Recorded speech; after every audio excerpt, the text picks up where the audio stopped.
Hi everyone, I'm Theo. And I'm Marshall, and this is Twin Cinema. And today is Theo Thursday, the day where we review the movie that I chose on our theme. And our theme for this cycle is African cinema. And if you're not familiar with how we work, this is what we do. Every 2 weeks we pick out a theme, and then we create 3 videos based on the theme. The first video is our introduction video. We do that the first Friday of the cycle. The second is the Monday after that, which is Marshall Monday, where we review the film that I picked out to represent the theme. And then the Thursday of the same week is Theo Thursday, where we review the film that Theo picked out to represent the theme. If you want to watch the African film introduction, you can do so by clicking here. And if you want to watch the review of the film we did for my video, which is Hyènes, you can do it here. All right, so Theo, what did you pick out for Theo Thursday? All right, the movie that I chose to review is the 1992 film Hyènes, which is French for Hyènes. It's directed by the Senegalese director Djibril Diop Mambéty.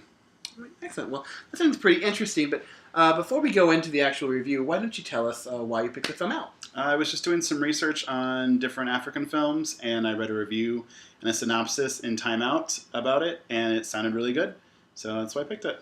Excellent. All right, so before we actually do the review, we are going to do a quick synopsis. Please be warned, we do spoilers ahead, so if you haven't seen this film and you don't want it spoiled, you can always go watch it first and then come back to the review. Hyènes is set in the village of Koloban, a once prosperous town that has fallen into poverty over the years. The villagers are hopeful that a returning former resident, Lingwe Ramatu, will revitalize the town, as she is now as rich as the World Bank. Ramatu does offer to donate millions to the town, but on one condition. Someone kills her former lover, Germain Germain, a shopkeeper who left her while she was pregnant to marry another woman. At first, the villagers refuse, finding the proposition too ghastly. However, Ramatu lavishes the citizens with fancy gifts, and they eventually begin to justify the act. Finally, the town kills Germain, saying that it's an act of justice rather than an act of greed. Alright, so now we talked a little bit about what the film is about. Let's go into a review. One of the things we wanted to talk about in this cycle specifically is ideas of identity. And, in the movie that we reviewed for Marshall Monday, Hyènes, the director's intention was really to get to a sort of pre-colonial, pre-European idea of identity in Mali. And I feel that Mambéty is going the complete opposite direction in this movie. I think in Hyènes, he's really attempting to show and talk about and discuss post-colonial identities in Senegal.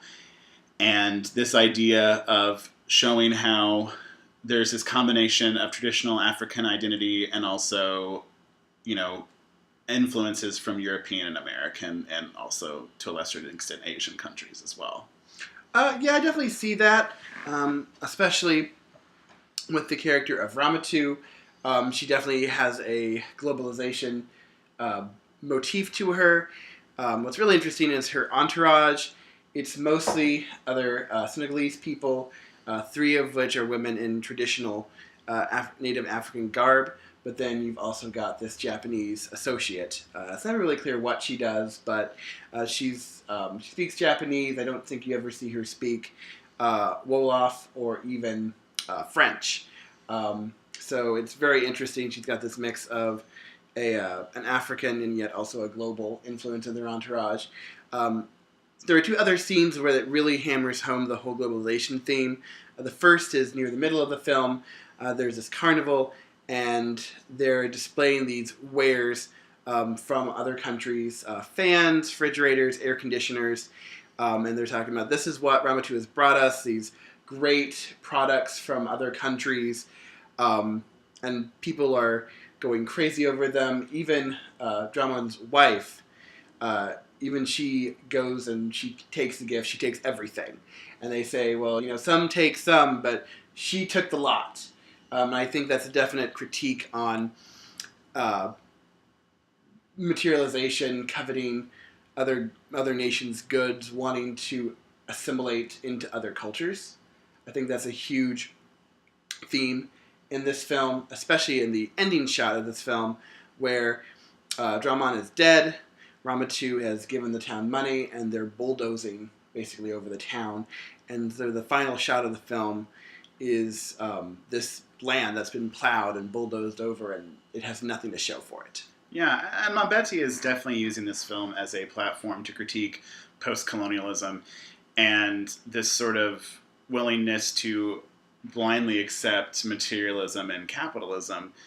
I think one of the more poignant shots in the film, Drummond he's in a church and he's looking at a TV, and it's, the Sony logo is very prominent, and on the TV is these pictures of, African people suffering and starving. And to me, it's just this very powerful image of the way in which these like material comforts separate us from truth, from reality, from the true hardships that are facing people, that if we just have these, sort of mod cons, modern conveniences, it serves to distance us from the harsher realities of life, but it doesn't stop them from existing, and it doesn't make them go away, which is something that the townspeople of Colobane, like, they really feel that's going to happen.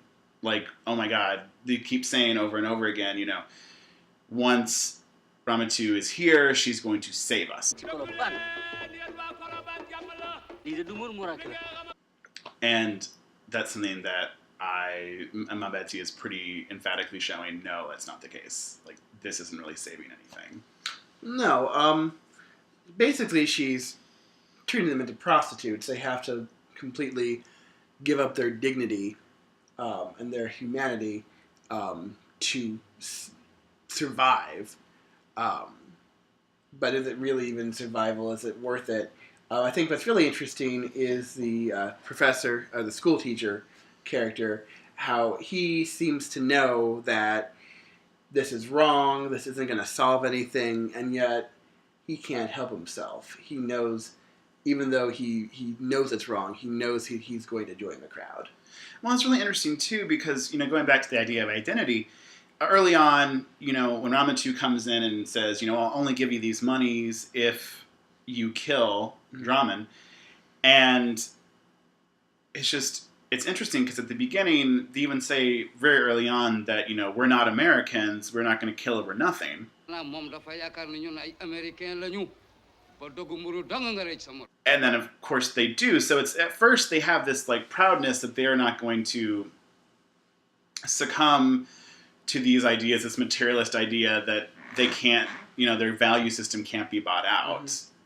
But eventually they are bought out at the end, when they kill Drummond. And then they're left with nothing. At the end, it symbolizes their dreams are bulldozed over. There's nothing left. It's desolate.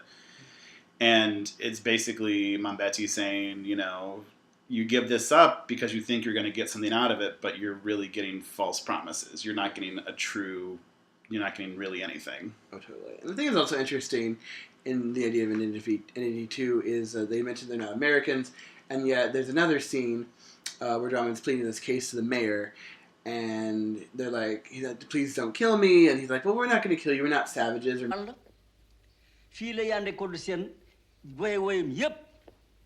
Senghor ci boppam fii la jaar ànd ak la reine d'Angleterre Sa Majesté Elizabeth II ak ñeneen buñ doon ay sauvage. They're on the one hand, like, they're rejecting, like, saying, oh, we're not this like this, American country, but because these other Western countries are coming in and visiting us, we're not savages because of that either.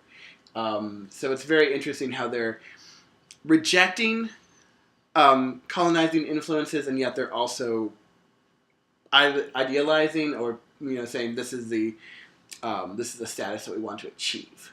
Yeah, definitely. And Mambéty is critiquing complacency in that. He's definitely also, though, critiquing the powers that are exerting unfair influence. I think, to me, one of the most powerful anti-colonial idea, like, statement is this scene where the mayor and the school teacher come up.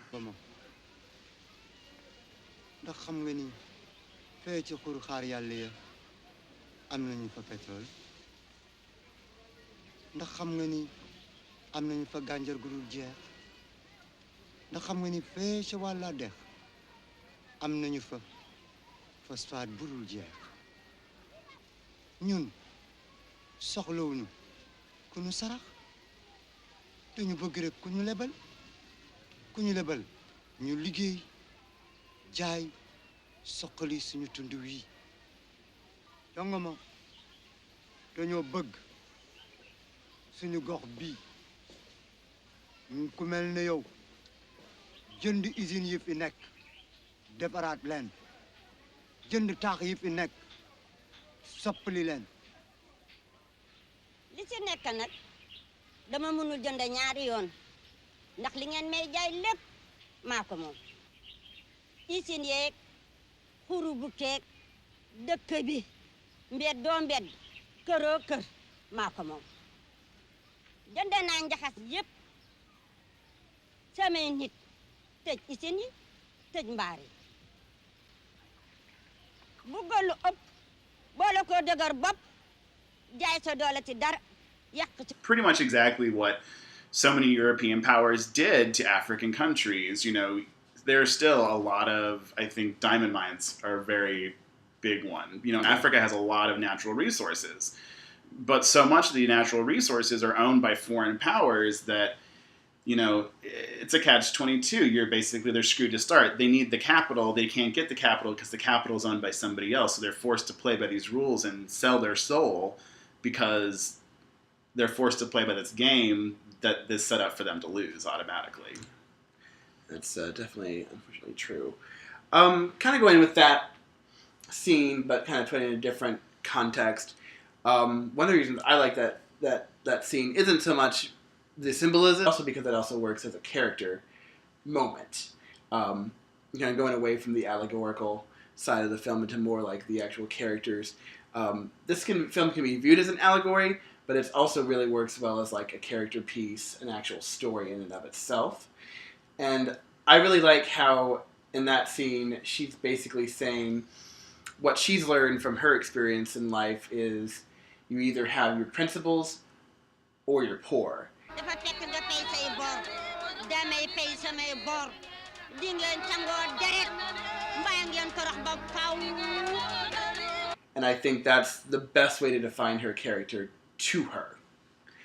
Agreed. And going to that, I think that's what's so great about this movie. Mm-hmm. Going back to, again, identity and post-colonial and Mambéty, like, wanting to explore the influence of European culture on African identity.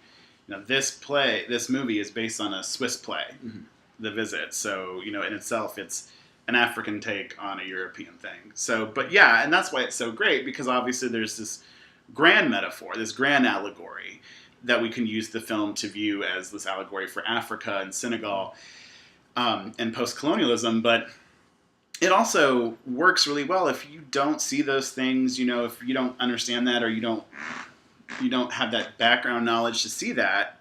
It works great just as a character play.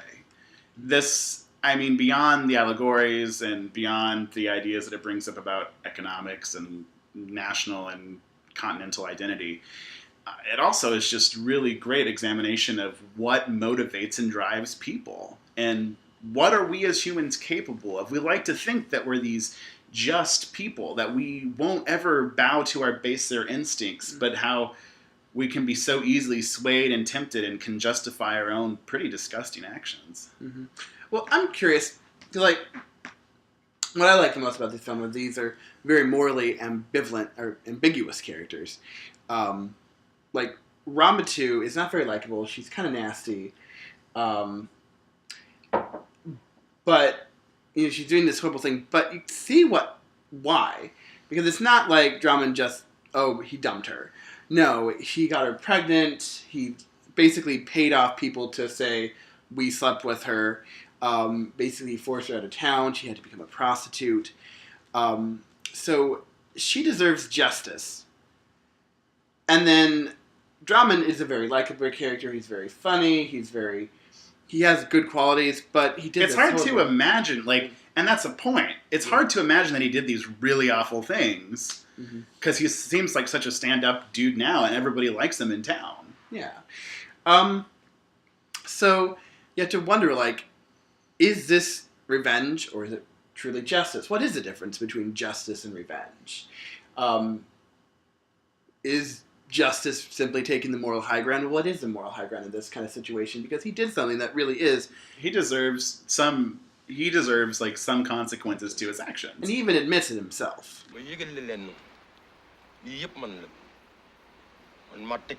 I feel like her take as well, especially the way in which she extracts her justice, is not appropriate. No. You know? And I think that's what makes it such a good film, because you see these people and at first they say, oh, no, we're not going to do this. We have our values. And then as the film progresses, you see them consistently, you know, first they're like, oh, well, you know, you did something wrong. So, and at the end, before they kill him, they're repeating these mantras about his guilt, and this is justice. Mm-hmm. And then, you know, basically trying to convince themselves that they're doing something that's in the moral good. No, and it made me think, watching this, and I know we mentioned this while we were watching it made me think of Dogville by Lars von Trier, where they're just increasingly, very, very subtly justifying themselves. And it's really weird because there's this bizarre pack mentality towards the beginning. Because before anyone really even starts justifying that he's a bad person, everyone goes to his store that he and his wife own and start buying things on credit. And basically, and as he once puts it, speculating on my death, which is just a great line, great description of that. That, okay, well, I might not be the one who kills him, but somebody's going to. Yeah. And she's basically said that it's not just the person who kills him, it's the entire town that's going to reap my benefits, is going to get the money. Oh, yeah. And so, you know, I feel like it's just this weird way that people can find a way to justify their actions, no matter how sort of reprehensible they are. Oh, yeah. One of my other favorite scenes in the film is where they go up to him and they're like, are you going to accept whatever verdict we give you? And he says yes. And then the mayor gives him the gun to kill himself. And basically, Drummond is like, no. You know, if this is going to happen, you're going to have to live with the guilt of killing me. Oh, yeah, it was a great scene.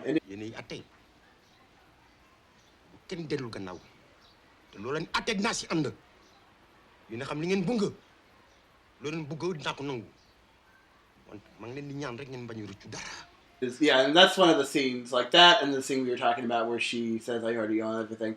That's like when I just really... Those two films, the scenes really made me fall in love with the film. Yeah, let's just talk about this like as a film, right? Yeah. So I was weird. I was a little unsure what to think at first. It took a while for me to get into it.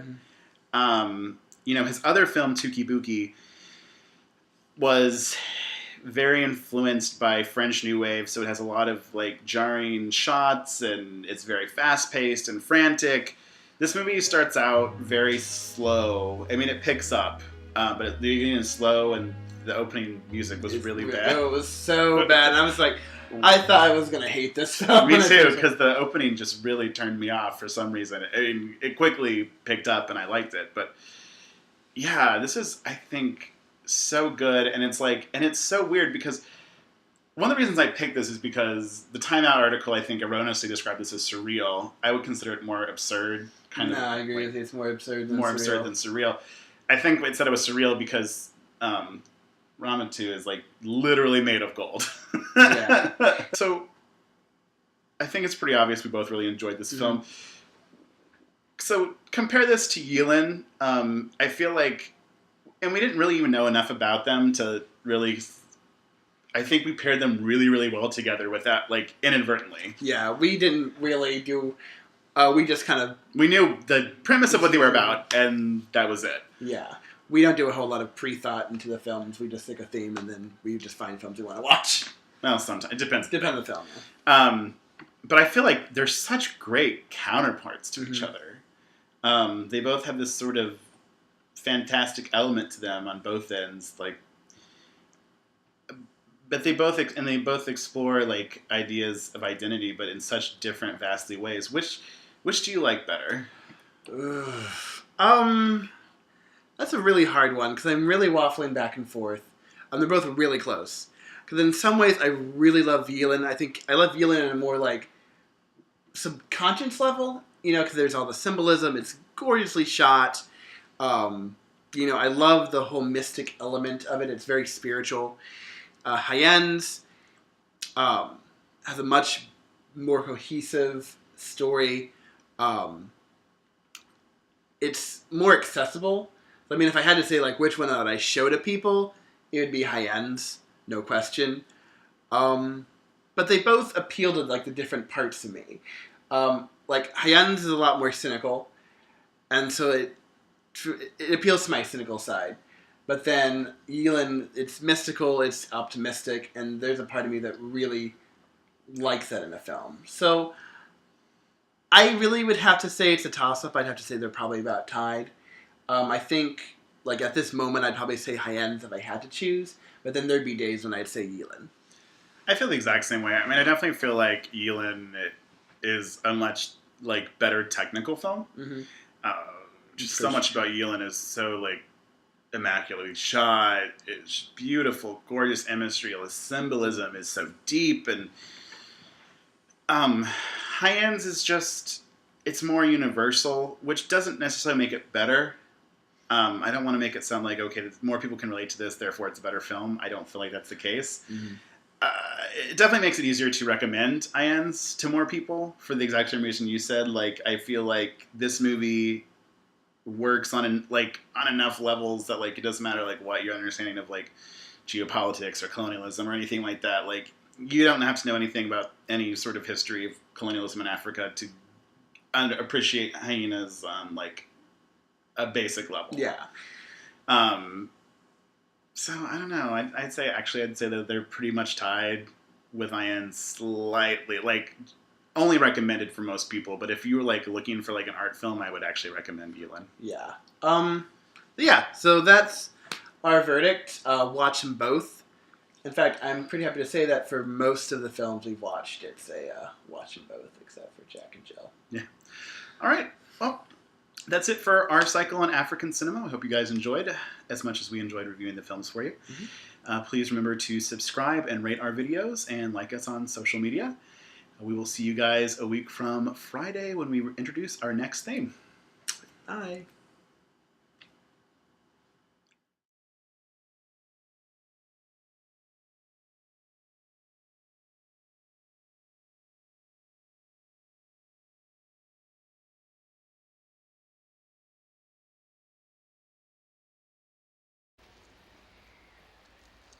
Monsieur le maire,